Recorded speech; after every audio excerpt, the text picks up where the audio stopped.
Japan has just sent shockwaves through the crypto industry. We'll break it down today because there is a lot to unwrap here in how it affects the United States and the overall global crypto market. Let's just go into it. I want to thank our sponsor, and that is Tangem.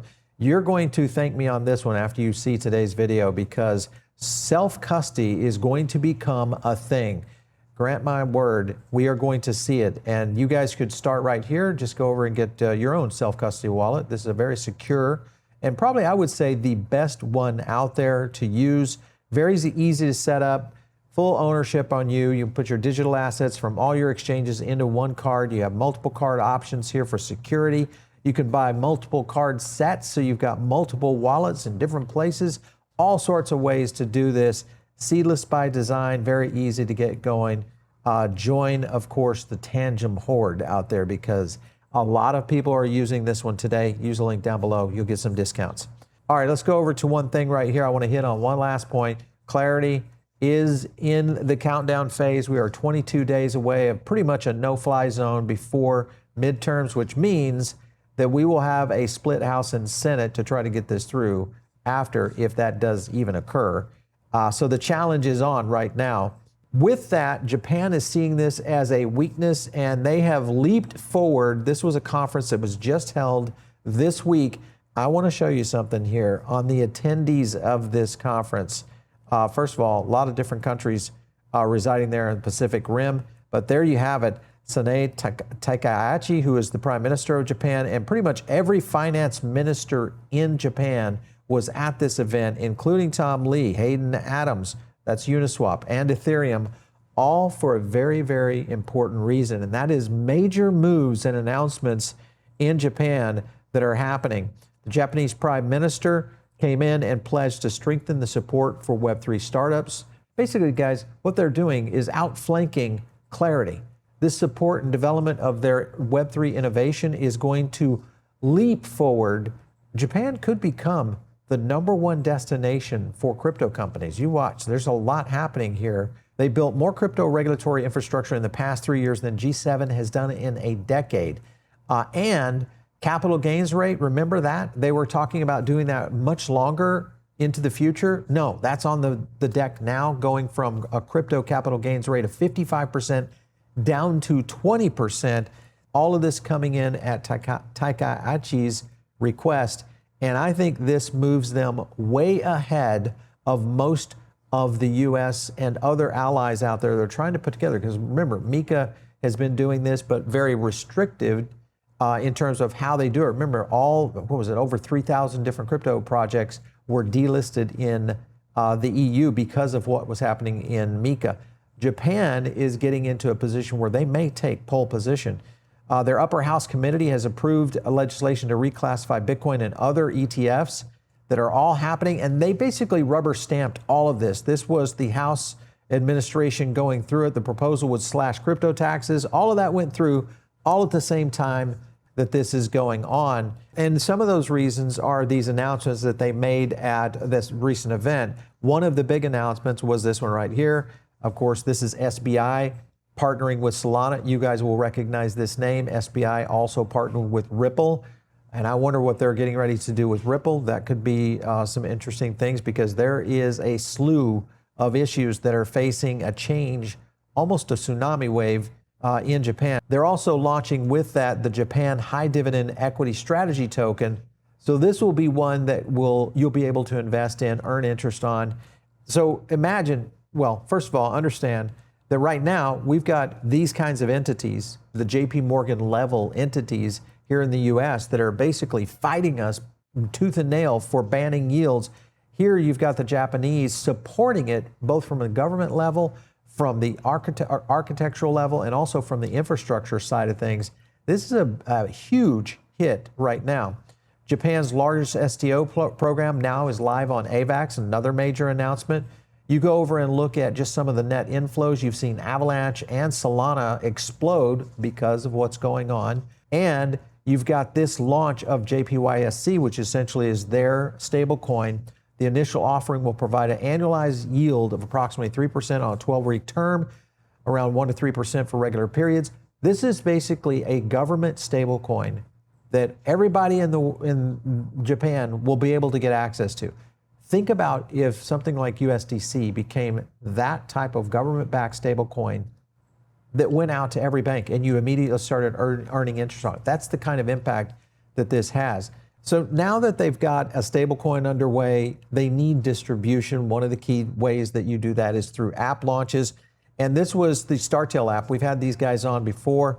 You guys probably remember Sonium and the discussion we've had with them, but that's a good example. This is the core of where this is heading in terms of creating real-time payment infrastructure that is going to be on the blockchain. And it's going to be tied into the banking infrastructure and every Japanese citizen. So that is huge. SUI also announced their deal, which is pretty much feeless stablecoins. And you can kind of see SUI, of course, and you'll be able to use this with pretty much everything in Japan, buying anything and everything. Think of this as a super app, almost like Apple Pay, I guess, in a way, but on the blockchain, feeless.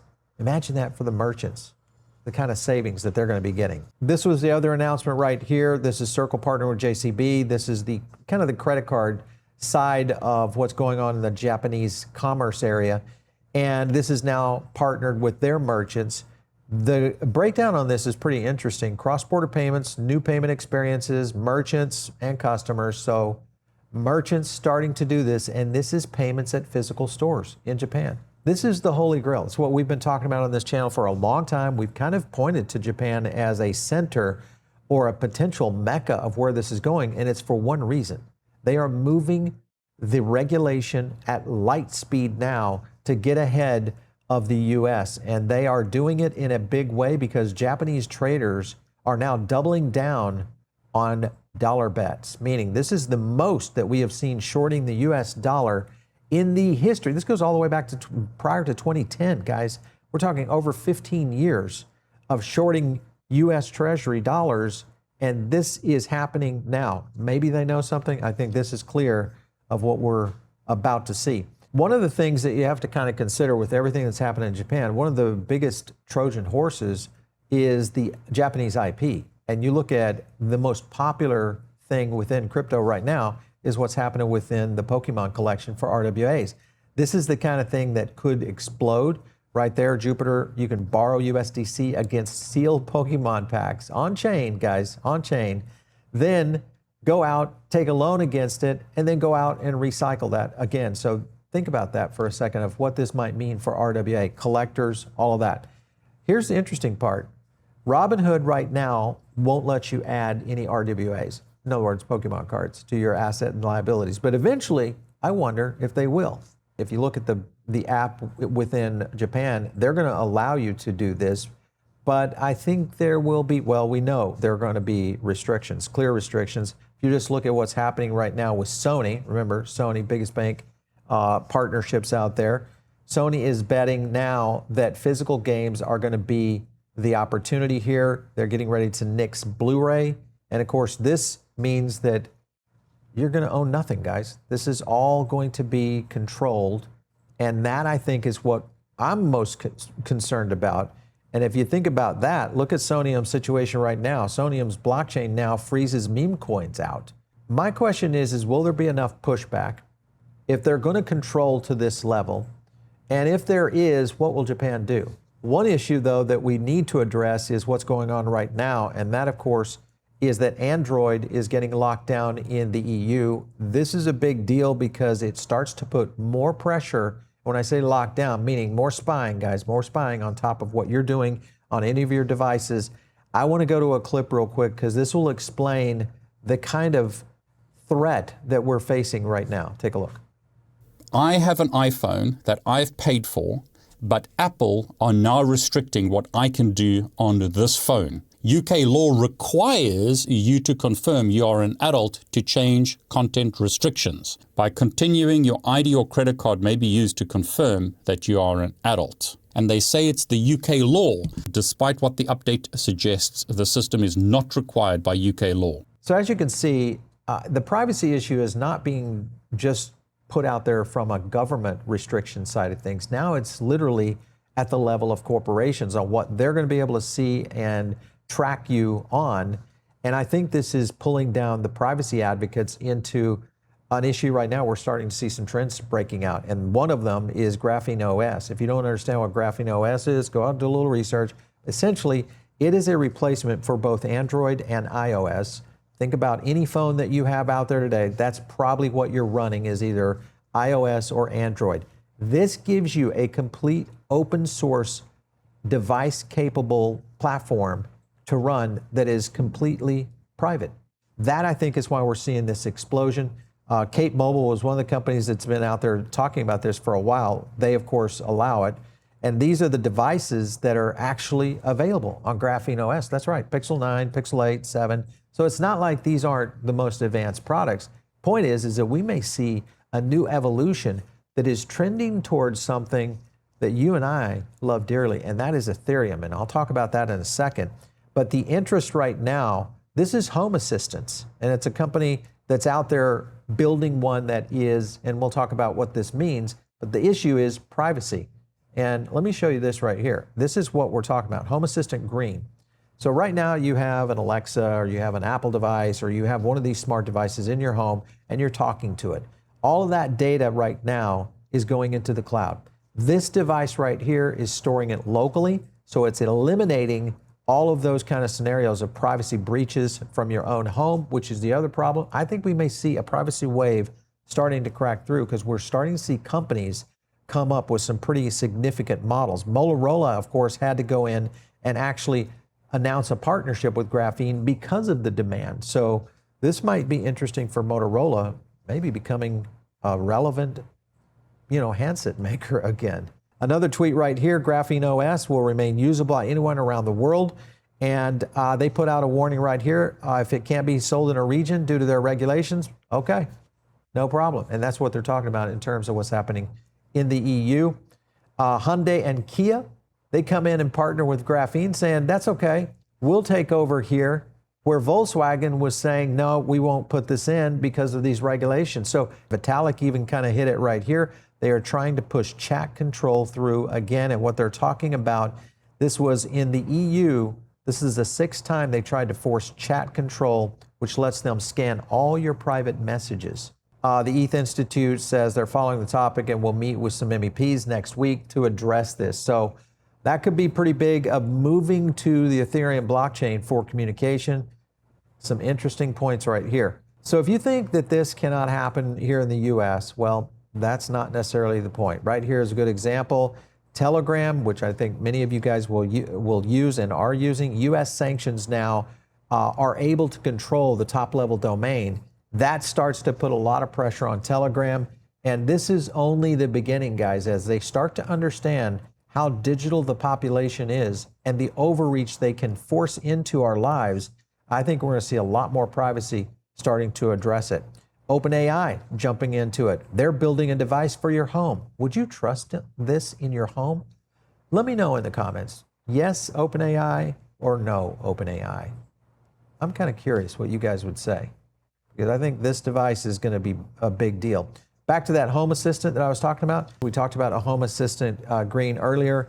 This is a new foundation, Open Home Foundation, which essentially gives you the ability to plug in any AI that is local. And if you look at it further on their design, this is what you want right here.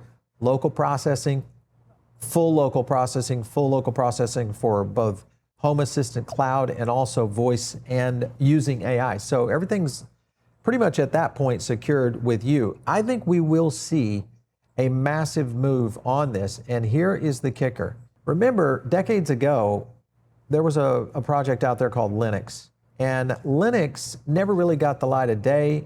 And now we're starting to see these advancements now. Linux is, of course, launching on Ethereum. And that, I think, my friend, is going to be a point where we start to see true privacy, and it's going to end up on the blockchain. So when you think about all of this, guys, essentially what you've got happening in Japan is they are dictating to the US, MiCA as well, on what we can and cannot do. And I think that's the point going forward, is if we don't get our flag really, I think, into this industry, and I'm talking about blockchain and the future of crypto, we are essentially at the will of every other country out there that is advancing on this and doing it in ways where they control the privacy and not us. Very interesting times.